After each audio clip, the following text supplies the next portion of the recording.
Hi everyone, it's Neil from Big Science with another experiment you can all try at home. This experiment is called our loop glider. So it's like a paper aeroplane with a little bit of a twist. To do the experiment, all you'll need is a paper or plastic straw and two pieces of card. They have to be different length. This one is about 30 centimeters long and this one is about 20 centimeters long, but you can change it around.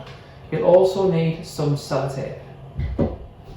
Now, for the first stage, you need to take one of your pieces of card and then you turn it into a loop shape, like that.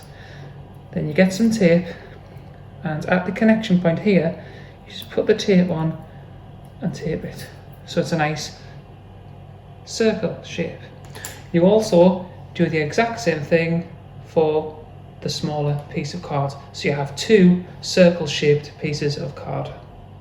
And the next bit, you get your paper straw and you need to tape the two loops to either end. Now try and get them as close to the ends as possible. So when your loop glider is finished, it will look like this. You'll have the paper or plastic straw on top, and you'll have a big loop on one side and a smaller loop on the other side. Your loop glider is now ready to go.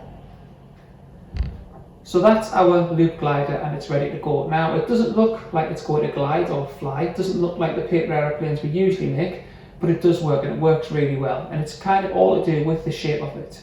Now when things fly, four forces are kind of acting on them. The first one is gravity. So gravity is the force that's pulling things down to the floor, and gravity will pull this down the floor as well. It will always pull it down.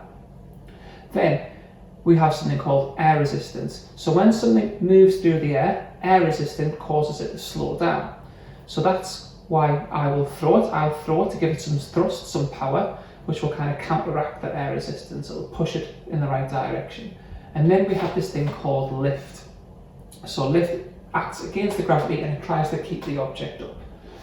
So with this glider, this is kind of the perfect shape to make some of them work in its favour. So the back hoop, the big hoop, this kind of counteracts the air resistance and keeps it up in the right direction.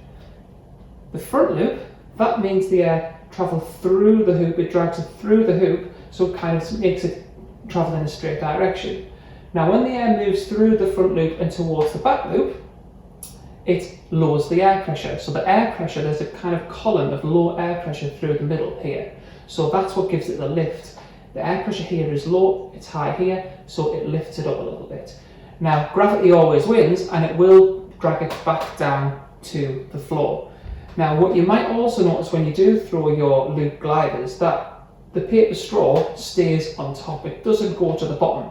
So lots of people think that the straw would sink to the bottom because it's heavier. However, when we throw something, or when something drops, it usually drops at the same speed. So even though we throw it, that will kind of stay on top. Now this works brilliantly well.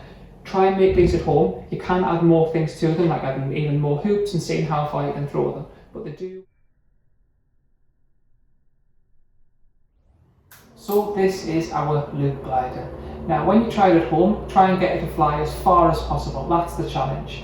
If you do try it at home, please send any videos or photos into us here at Big Science. And you can also see loads more of the stuff we do on our YouTube channel, which is Big Science UK. So thank you very much again. Bye.